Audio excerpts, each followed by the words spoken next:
बहू के पलटते ढंग। पुणे में रहने वाली शीना की ससुराल में सिर्फ 3 लोग थे। इस वजह से घर में ज्यादा काम नहीं होता था, तो वो दोपहर तक अपना सारा काम खत्म कर लेती थी। लेकिन उसके बाद वो बोर हो जाती। इस वजह से उसने शिनचैन कार्टून देखना शुरू कर दिया, जो धीरे धीरे उसके व्यवहार पर इतना इफेक्ट करता गया कि वो खुद भी शिनचैन जैसी ही बातें करने लगती है। एक रात डिनर करते हुए, अरे बहू, जरा अचार तो देना। ओहो ससुमा, आपसे इतना काम भी नहीं होता। इस तरह तो आप जल्दी जल्दी बुढ़िया हो जाओगी। अरे शीना, ये तुम कैसे बात कर रही हो? आपको तो कुछ भी समझ में नहीं आता। ये शीना का शिनचैन स्टाइल है। ऐसा बोलकर शीना वहाँ से चली जाती है।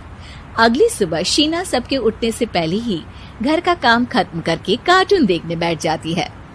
अरे वाह बहू, कमाल ही कर दिया। इतनी जल्दी सारा काम खत्म कर दिया। बस भी कीजिए, अब मैं इतनी भी कुछ खास नहीं। ओफो, तुम और तुम्हारे शिनचैन का भूत, जाने कब नॉर्मल इंसान की तरह बात करोगी। मॉम, आप तो बस मुझसे जलती रहती हैं। आपको क्या पता मेरी लाइफ कितनी मुश्किल है। अच्छा छोड़िए, अब मैं शॉपिंग के लिए जा रही हूँ। हाँ, तो ये है तुम्हारी मुश्किल लाइफ। शीना शॉपिंग करने मार्केट पहुँच जाती है, जहाँ उसे जय के ऑफिस की एक लड़की मिलती है। हेलो, आप जय की वाइफ है ना? हेलो, मेरा नाम शीना है। मैं 26 साल की हूँ और मुझे शिमला मिर्च बिल्कुल भी पसंद नहीं है, पर शिमला जा सकती हूँ। हाँ। शीना की बात सुनकर लड़की आगे कुछ बोले बिना वहाँ से चली जाती है। कमाल है, आजकल के बच्चों को इंटेलिजेंट लोगों से बात करना आता ही नहीं। शीना शॉपिंग करके घर वापस आती है, जहाँ सास और जय साथ बैठकर आइसक्रीम खा रहे होते हैं। मैं कितने मतलबी लोगों के बीच रह रही हूँ। एक छोटी प्यारी बच्ची के बारे में सोचे बिना सब आइसक्रीम खाने बैठ गए। अब इतना नाटक करने की जरूरत नहीं है। तुम्हारी आइसक्रीम फ्रिज में रखी है, खा लो। आइसक्रीम, मैं आ रही हूँ। इसी तरह दिन बीतते हैं। अभी तक तो घर में सारे लोग शीना की हरकतों से परेशान हो चुके होते हैं। एक शाम उनके घर पड़ोस के अंकल आते हैं, जिन्हें देखते ही शीना बोल पड़ती है। हेलो अंकल, आज आप यहाँ? ये कह रही है आप यहाँ बैठिए, हम अभी आते हैं। ऐसा बोलकर शीना की सास उसे लेकर रसोई में चली जाती है। अरे वो तुम्हारी पापा की उम्र के हैं, उनकी इंसल्ट तो मत करो। आपको तो बस अपनी ही खुशी दिखाई देती है।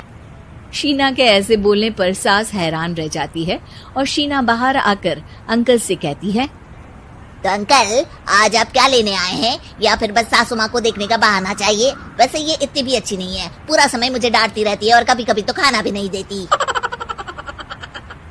अंकल हैरानी से उसकी ओर देख रहे हैं। तभी उसकी सास वहाँ आती है। अरे शीना, इतना झूठ मत बोलो, मैंने कब तुम्हें खाना नहीं दिया? अरे ऐसा बोलोगी तो तुम्हें आज रात का खाना सच में नहीं मिलेगा। देखा, मैंने कहा था ना, बच्ची पर जुल्म करती है। आप मुझे अपने घर ले चलो अंकल।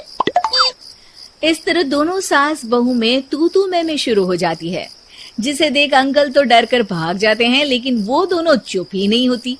रात को जय के घर वापस आने पर सास उसे शीना की सारी बात बताते हुए कहती है, अरे इसके सर से कार्टून का भूत तो उतारना ही पड़ेगा। मौका या वक्त कुछ देखती ही नहीं, बस बकवास शुरू कर देती है। बात तो आपकी सही है, पर क्या करेंगे? अरे कार्टून देखकर ऐसी बनी है तो इसकी कार्टून ही बंद कर दो। हाँ, कार्टून बंद करके कुछ समझदारी वाली चीजें दिखाते हैं। जियोग्राफी दिखाना शुरू कर दो ना, क्या पता कुछ अकल आ जाए। हाँ, नाइस आइडिया माँ।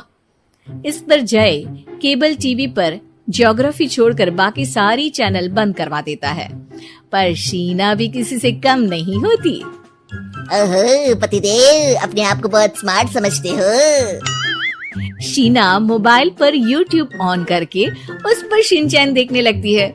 शीना की इस स्मार्टनेस को देखकर जय तो बेचारा सर खुजलाता ही रह जाता है। हमने इसे जरूरत से ज्यादा अंडर एस्टिमेट कर दिया, अब क्या करें माँ? अरे इंटरनेट बंद करवा दे बेटा। शीना को कार्टून की दुनिया से बाहर निकाल वापस इंसान बनाने के लिए अब जय इंटरनेट भी बंद करा देता है, जिससे शीना परेशान हो जाती है।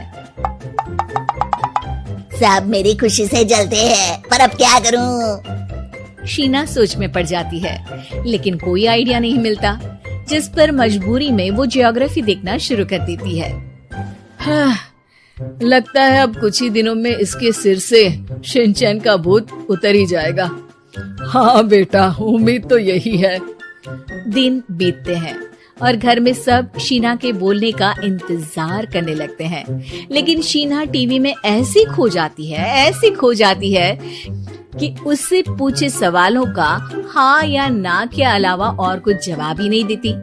देखते ही देखते हफ्ता बीत जाता है, तो सब्र का बांध तोड़ते हुए जय टीवी बंद कर खुद ही शीना से बात करने बैठ जाता है। क्या बात है शीना, पहले तुम ज्योग्राफी देखने को तैयार नहीं थी, और जब देखने बैठी तो इसके आगे किसी चीज की कोई सूध ही नहीं, ना किसी से बात करनी, ना घर का कोई काम। अरे माँ कब तक अकेले सब कुछ संभालेंगी? अभी भी तुम्हारे सर से शिनचैन का भूत उतरा कि नहीं?